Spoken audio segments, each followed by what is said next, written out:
चलिए भाई, हमारा टॉपिक चल रहा था ट्रांसफॉर्मर, और ट्रांसफॉर्मर में हमने कुछ टॉपिक्स कंप्लीट कर लिए थे। आज का तो टॉपिक्स रहेगा हमारा, यानी ट्रांसफॉर्मर का वर्गीकरण चल रहा था। ट्रांसफॉर्मर के वर्गीकरण में हमने आउटपुट वोल्टता के आधार पर और कोर की संरचना के आधार पर दो टॉपिक्स कंप्लीट कर लिए थे, और आज का तो टॉपिक्स रहेगा फेजों की संख्या के आधार पर। ठीक है, और फेजों की संख्या के आधार पर ट्रांसफॉर्मर कितने प्रकार का होता है, ठीक है, और किस प्रकार से काम करता है, उसकी वाइंडिंग किस प्रकार की होती है, संयोजन किस प्रकार के होते हैं, उन सभी के बारे में आज हम पढ़ेंगे। ठीक है, तो इससे पहले आप लोग अगर फटाफट अगर वीडियो से जुड़ गए हो तो वीडियो को लाइक कर दीजिए, और इस चैनल के ऊपर आप नए हो तो चैनल को सब्सक्राइब कर लीजिए। ठीक है, और इससे पहले हम आप लोगों को शुरू करते हैं आज का टॉपिक। तो फटाफट अपने वीडियो को ज़्यादा से ज़्यादा शेयर कर दीजिए, ताकि हम इसी प्रकार से आप लोगों को ट्रांसफॉर्मर जो चैप्टर चल रहा है उसको कंप्लीट प्रॉपर तरीके से देखते रहेंगे। ठीक है, तो चलिए बात हम करते हैं ट्रांसफॉर्मर का वर्गीकरण। टॉपिक हमारा था ट्रांसफॉर्मर का वर्गीकरण। ट्रांसफॉर्मर का जो वर्गीकरण है, उस ट्रांसफॉर्मर के वर्गीकरण में हमने दो टॉपिक्स कंप्लीट कर लीजिए, और तीसरा टॉपिक हमारा रहेगा आज, यानी कि फेजों की संख्या के आधार पर। फेजों की संख्या के आधार पर। ठीक है, तो जो चीजें आप लोगों ने पहले पढ़ लिया है वो चीजें आप लोगों को कंप्लीट अच्छी तरीके से समझ में आ गई होगी।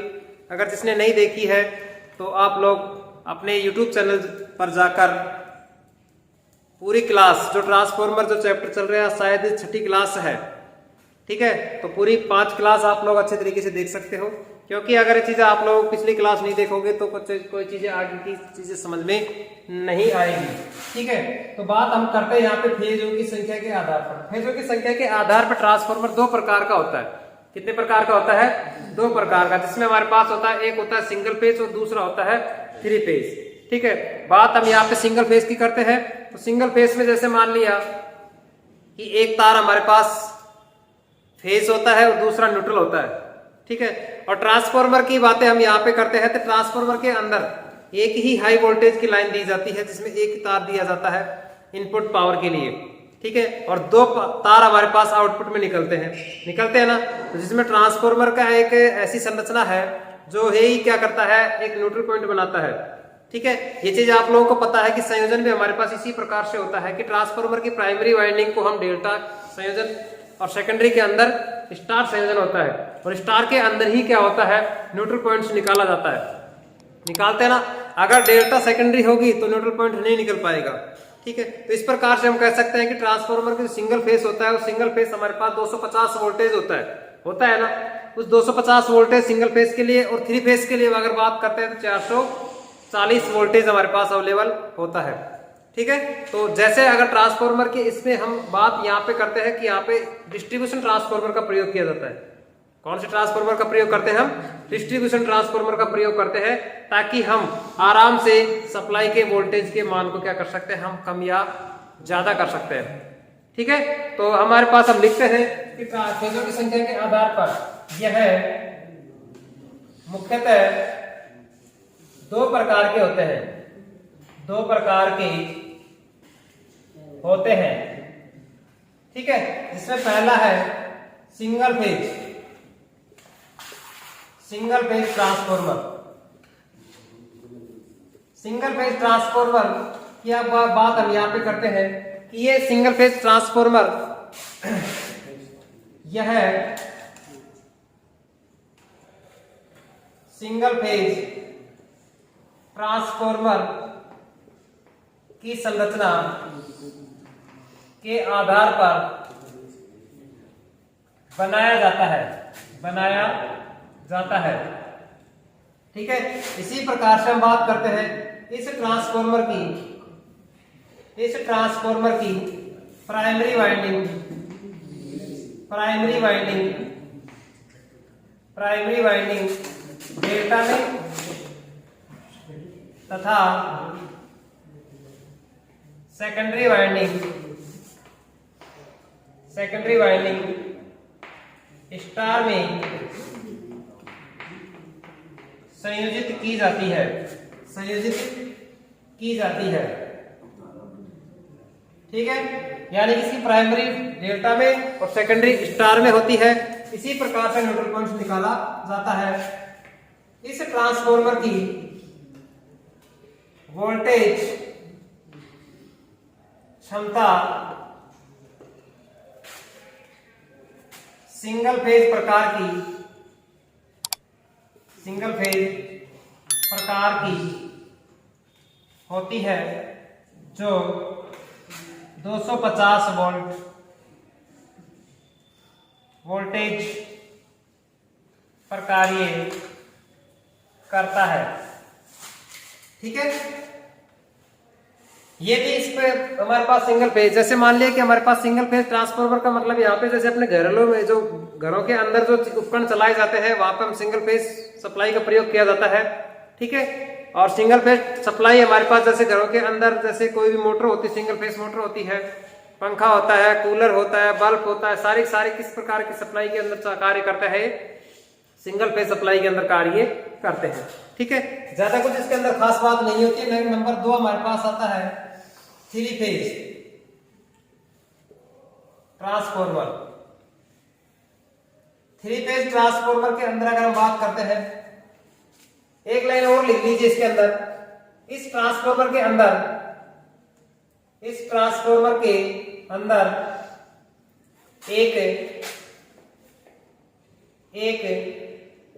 फेज तथा एक न्यूट्रल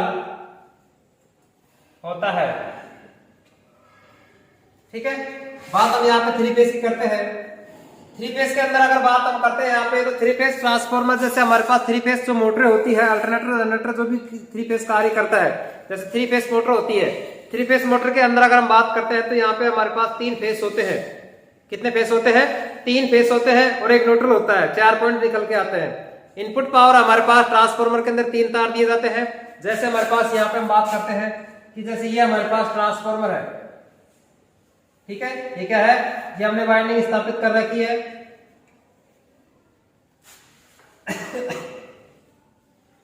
ठीक है, तो हमारे पास जैसे मान लिया कि ये हमारे पास क्या है, 3 तार है, इसमें हमारे पास इनपुट पावर दी जा रही है। ठीक है, और इनपुट पावर हमारे पास हाई वोल्टेज होता है, और इसके अंदर हमारे पास जो कोर स्थापित होती है, इस कोरों के ऊपर जो वाइंडिंग स्थापित हो रही है, यहाँ पे हमारे पास आउटपुट के रूप में हमारे पास 3 फेज से 4 तार बाहर निकल के आएंगे, जिसमें हमारे पास फेज सीक्वेंस होता है RYB और एक हमारे पास होता है न्यूट्रल। यही तो होता है ना। तो इस प्रकार से हम तीनों फेसों के लिए तो हमारे पास 3 फेस हो गया, और चौथा हमारे पास क्या होता है? न्यूट्रल होता है। और इसकी जो मुख्यतः जो वोल्टेज क्षमता होती है 440 वोल्ट होती है। कितनी होती है? 440 वोल्ट होती है 3 फेज सप्लाई के लिए। और इसके अंदर जो संयोजन होता है, इसके अंदर संयोजन की अगर मैं बात करता हूँ, संयोजन हमारे पास किस प्रकार का होता है? वो डेल्टा से स्टार में होता है, डेल्टा से स्टार में होता है। इसी प्रकार से हम बात यहाँ पे करते हैं, डेल्टा से स्टार में होती है। और जैसे डेल्टा से स्टार में होती है तो हमारे पास प्राइमरी डेल्टा में होती है, और ये हमारे पास स्टार में होती है सेकेंडरी। ठीक है, तो ये हमारे पास जैसे 3 फेज सप्लाई के लिए यानी कि लोड के लिए इसका प्रयोग कर सकते हैं, तो हमारे पास किस प्रकार का ट्रांसफार्मर का यूज करेंगे हम? 3 फेज ट्रांसफार्मर की। तो हम लिख सकते हैं इस ट्रांसफार्मर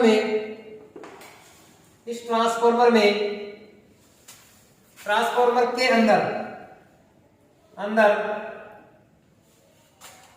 3 फेज तथा एक न्यूट्रल होता है, और इस ट्रांसफार्मर की प्राइमरी डेल्टा में तथा सेकेंडरी स्टार में संयोजित होती है। ठीक है, और इसी प्रकार से हम बात यहां पे करते हैं इस ट्रांसफार्मर की वोल्टेज क्षमता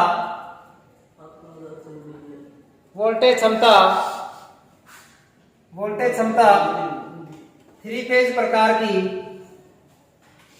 प्रकार की होती है, जो 440 वोल्ट पर कार्य करता है, पर कार्य करता है। ठीक है, तो ये थी इसकी 3 फेज ट्रांसफार्मर की संरचना। 3 फेज, जैसे मान लिया कि 11 केवी हम इसको देते हैं, हाई वोल्टेज का मतलब यहाँ पे 11 केवी हम दे रहे हैं और हमारे पास 440 वोल्ट क्या हो रहा है, आउटपुट मिल रहा है। ठीक है, तो यानी कि जो 11,000 वोल्टेज को दे रहे हैं तो 440 वोल्टेज 3 फेज सप्लाई प्राप्त हो रही है, जो हमारे पास RYB के रूप में कार्य करता है।